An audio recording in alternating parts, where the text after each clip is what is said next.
Querida Irene, gracias por tu intervención. En España se abortan a más de 100.000 infantes. Querida Irene Montero, así comenzó Alvise Pérez su intervención en la Comisión Europea. Tan solo 2 palabras, pero suficientes para desatar una tormenta política. En ese instante, el ambiente en la sala cambió. Irene, acostumbrada a recibir aplausos y respaldos en sus intervenciones, se encontró con una crítica que iba más allá de lo habitual. Era un golpe directo, inesperado, que desafiaba no solo su posición como ministra de Igualdad, sino la propia base sobre la que ha construido su imagen pública. Pero, ¿qué hay detrás de este momento que ha capturado la atención de tantos? Alvise no estaba allí para andarse con rodeos.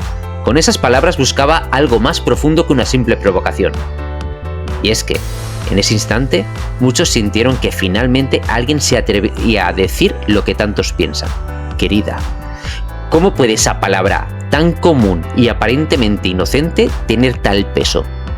Porque en el contexto en el que fue utilizada, su objetivo era claro: desnudar la contradicción entre el discurso de Montero y sus acciones, poner en evidencia la desconexión entre una política de gestos grandilocuentes y la realidad que afronta nuestro país.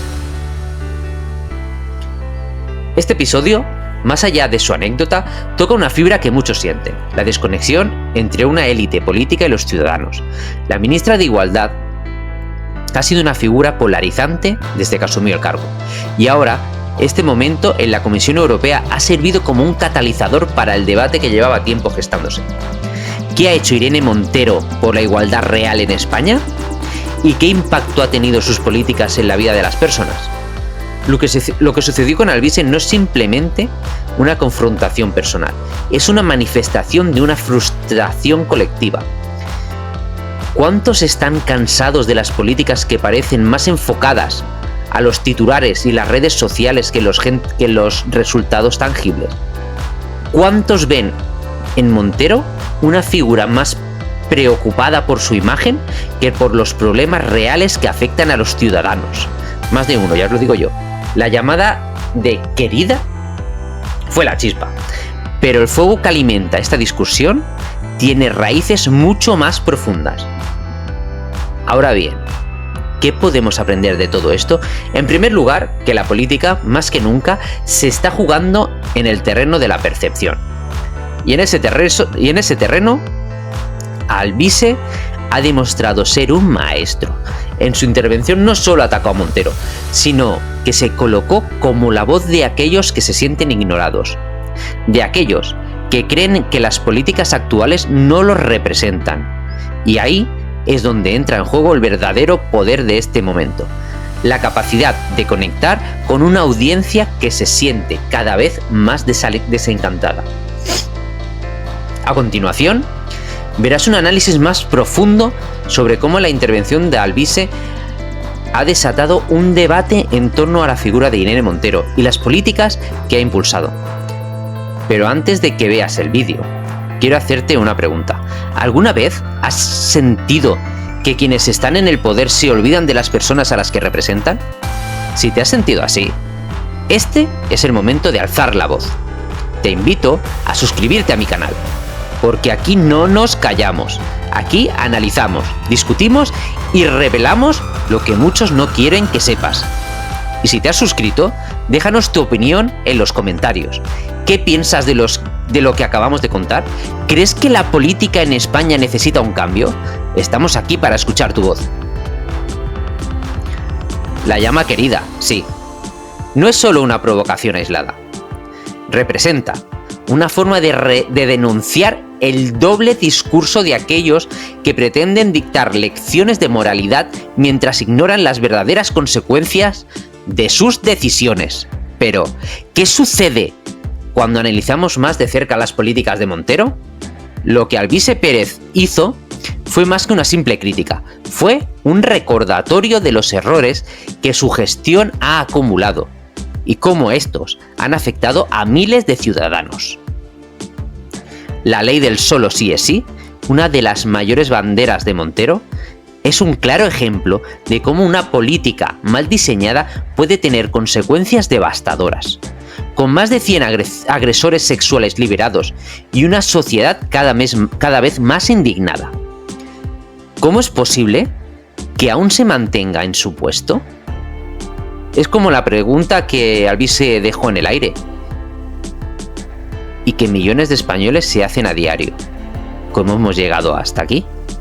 ¿Cómo es que, en lugar de corregir los errores, se sigue defendiendo lo indefendible? Este es un punto clave en nuestra discusión. Irene Montero se ha presentado como una abanderada de los derechos de las mujeres, pero sus acciones, en muchos casos, han tenido el efecto contrario. Y es ahí donde se genera la mayor contradicción.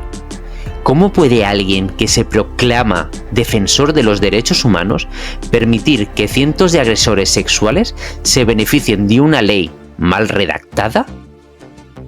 Este es el núcleo de la crítica de Alvise, y es por eso que su intervención ha resonado tanto en la sociedad. A continuación, vamos a ver el vídeo completo de la intervención de Alvise Pérez en la Comisión Europea. Pero no solo verás una crítica más, lo que verás es una demostración de cómo el sistema actual está fallando a los ciudadanos. Y después del vídeo, seguiremos profundizando en las implicaciones de este momento y cómo puede marcar un antes y un después en la política española. No te vayas, porque lo que sigue es crucial para entender lo que realmente está en juego. El contexto actual no deja margen para la indiferencia. Alvise ha logrado captar la atención de miles porque ha tocado un nervio expuesto, la sensación de abandono que muchos ciudadanos sienten frente a un gobierno que parece más preocupado por las apariencias que por los resultados. Y es aquí donde el debate adquiere una dimensión mucho mayor, porque no se trata solo de Irene Montero, se trata de un sistema que parece cada vez más alejado de la realidad. ¿Qué nos queda entonces? La esperanza de que más voces como la de Alvise se alcen para cuestionar lo que parece intocable, porque la democracia no se sostiene solo en el voto, sino en la capacidad de sus ciudadanos para criticar, exigir y, cuando sea necesario, cambiar el rumbo de su país. De tarjeta azul del señor Pérez. Uy. El señor Pérez. Querida Irene, gracias por tu intervención.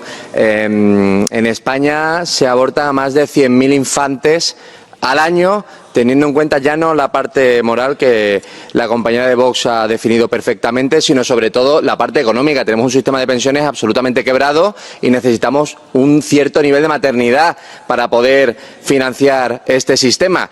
Dicho lo cual, aparte de preguntarle por eso, ¿cómo considera usted entonces que podemos evitar que el sistema de pensiones en España quiebre si no tenemos unos apoyos a la maternidad y todo lo que basamos las políticas es básicamente en el aborto? Si usted considera que se matamos más mujeres las personas que defendemos la vida o aquellas que legislan para liberar a los que asesinan y las violan. Muchas gracias. Diputado, soy diputada, no querida. Quítese un poquito el machismo de la cara. Y lo segundo, si queremos que las mujeres en Europa tengan hijos, hijas o hijes, tenemos que garantizar el derecho a la vivienda y no regalarles la vivienda de los europeos y las europeas a los fondos de inversión. Si queremos que las familias en Europa tengan hijos, hijas e hijes, necesitamos garantizar salarios dignos, necesitamos garantizar servicios públicos y no privatizarlos, y necesitamos echar a los racistas como ustedes que están vulnerando los derechos fundamentales de las personas que migran. Necesitamos avanzar en derechos sociales, en derechos feministas y en políticas antirracistas, justo lo contrario de lo que representan ustedes, los fascistas, a los que Europa va a volver a ganar, como ya ha hecho otras muchas. Ahora que ya hemos visto el vídeo de Alvise en la Comisión Europea, es importante reflexionar sobre el impacto de sus declaraciones. Su intervención, que comenzó con el ya famoso "querida", dirigido a Irene Montero, fue mucho más que una simple provocación. Alvise desmanteló de manera implacable las políticas de Montero, acusándola directamente de ser responsable de las excarcelaciones de agresiones sexuales y, de manera aún más contundente, cuestionando si su gestión sobre la violencia de género tiene un propósito real más allá de beneficiar a criminales. Y la de matar niños. No nos olvidemos de ello. Este fragmento puso en evidencia algo fundamental: la desconexión entre las políticas que Montero promueve y las consecuencias que han tenido en la vida de muchas mujeres en España. Alvise, con su estilo directo, dejó en el aire una pregunta que muchos se han hecho. ¿Es posible que una ministra de Igualdad que se proclama como protectora de las mujeres termine siendo responsable de liberar a más de 120 agresores sexuales? Es cierto que esta parte no la he puesto en el vídeo porque simplemente no nos dejan poner todas las imágenes. Habéis visto solo lo de los abortos, ¿de acuerdo? Más adelante, si me dejan, podré subir la siguiente parte. En este punto, las palabras de Alvise resonaron como un eco que expuso lo que muchos en España ya sospechaban. Irene Montero y su ley del solo sí es sí, no solo han fallado en proteger a las mujeres, sino que han terminado perjudicándolas gravemente. Lo más sorprendente es cómo Montero parece estar más preocupada por usar términos como hijos, hijas e hijes que por los efectos devastadores de sus políticas. Sí, es ridículo. Mientras se centra en fragmentos su discurso para incluir un lenguaje inclusivo hasta el absurdo, la realidad es que las vidas de las personas están en peligro. Y no solo es un problema de semántica, sino un insulto a la inteligencia de los ciudadanos que buscan soluciones reales. Alvise expuso la hipocresía de Montero al preguntarle, de manera cruda, si su plan para acabar con la violencia de género es matando a las mujeres con sus políticas o regularizando a millones de migrantes que, según él,